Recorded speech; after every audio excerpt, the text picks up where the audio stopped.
I told you to stay off this set and never come back. I love that. I love that. I want you to do this right. You either do it right or you get off the set. You hear me? Get this together. It's not cutting. You make this work or I take you out.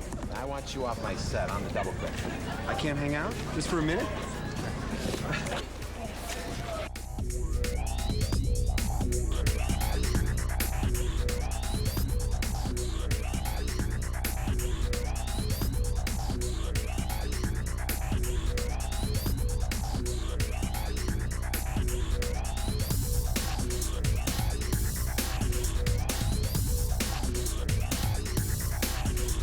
Sam, he's a character. I've heard the stories about how he's been a fan since he's a kid. Spider-Man is history.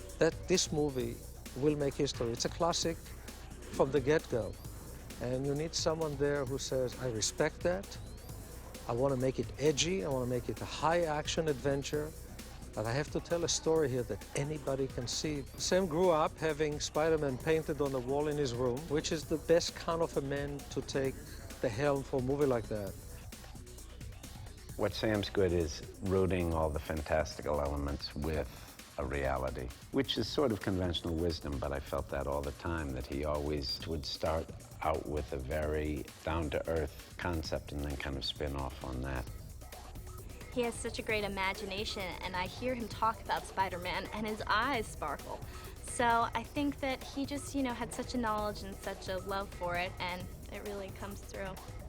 He's warm and kind, and a lot of directors, you feel as if they're standing over you with a big stick or something, but he couldn't be sweeter and more fun to work with. He's got a tremendous visual sense. He's a great visual storyteller and kind of has a great sense of how, movies, the unique thing about movies is how the pieces are put together.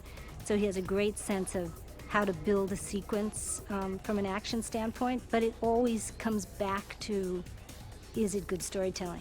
When I first discovered Sam Raimi in my drama class in high school, I thought he was a schmuck, and now I'm convinced of it. It's great to see him at his element. Sam's the right guy to make a movie like this, because this is how his brain works. Things are magical and fanciful, and now he's got the raw cash to make it happen. There's a lot of filmmakers who would be lost in this environment, but with Sam, this is his world. This is what he does best. He brought a really wild, seat-of-the-pants style of filmmaking to Evil Dead and Evil Dead 2, and he used to work with the Coen brothers, and I think there was a lot of cross-influence way back, which went into the early Coen brothers film and Sam's films, and in their own crazy ways, they were both very influential. Spider-Man had real personality, he had real problems. The character of Peter Parker was a real kid in high school, and the Spider-Man comic books were more about how these superpowers affected his real life. So I could really relate to those stories in the early Spider-Man comic books in the 60s and 70s, and he became one of my favorites. Well, I always would admire as a kid how the artists in comic books had to come up with one illustration that told the story. You'd see these very dramatic presentations in the comic books, and they had to depict exactly what was happening in the drama. I would read these comic books and learn a lot about how to tell a story with pictures. I had never made a type of picture that was widely commercially popular. I usually make dark and stranger type pictures that appeal to the general public. So I was surprised when I actually went in for an interview for Spider-Man, because I knew how they had expected it to be a very popular mass appeal picture. And all I did was explain to the executives what my love for the character was, all the great things that I had seen Stan Lee and the great artists and writers at Marvel create over the years, and I told them how much I loved it and what aspects I loved about it. And I got a call back the next day saying I had the job. Years ago, Sam and I were going to do a movie, The Mighty Thor, another Marvel character. We had planned to do that. We'd co-write it together, and he would direct it because I was too busy. But for some reason, we never got around to doing it, really. But I had gotten friendly with Sam. I had great respect for him. He's a great director, an intelligent guy, the nicest guy you could ever meet. I'm absolutely delighted that he's the one who's doing Spider-Man. I think it's very lucky that we were able to get him because he's going to do the character justice. He's a great collaborator. He really, just in general, made me feel like a part of the team, like I was really contributing a lot to the film.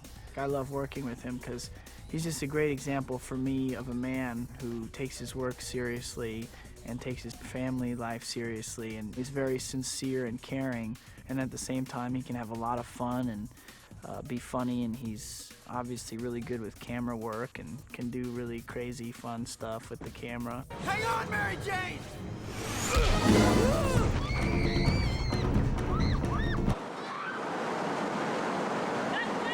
Kirsten, I forget, did you want the movie to be good or bad? I have to ask if I can ask you for one more quarter speed faster.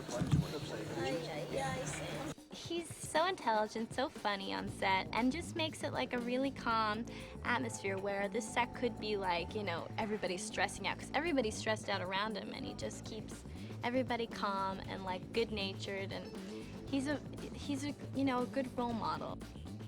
I love working with Sam. He's collaborative, which is great because I really like to participate in the thinking process that goes into the making of the movie. And he understands what it is that he wants in terms of the action of the character, the personality of the character's motion, the personality of the character's presentation, and the graphic quality of the film. I've never learned so much making a picture as I made this one. There were so many aspects of filmmaking that I had learned over the last 20 years that I had to draw upon to make this particular picture. Even though it's a small story of a young boy that learns what it is to be a responsible young man, its canvas is very large.